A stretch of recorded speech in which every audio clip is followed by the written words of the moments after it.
If you want to get all your poll results on one page, you should use our All Results Settings Shortcode. To find the shortcode, head to the General Settings page, Shortcodes tab, and scroll down a little bit. Here is our shortcode. The All Results Settings shortcode is very easy to use.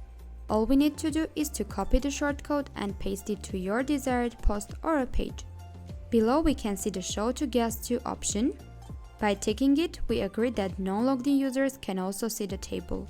However, keep in mind that although this feature allows guests to view your table, only the results of logged-in users will be displayed. Moreover, you have the chance to decide the order of table columns by dragging them and dropping them in a right ordering. Let's check the shortcode on the front end. As you can see, I have already inserted the shortcode here, so we save the changes and check the shortcode on the front end. Here is our shortcode where you can see the following table columns: username, poll name, vote date, and vote answer. That's all. We displayed all poll results on one page.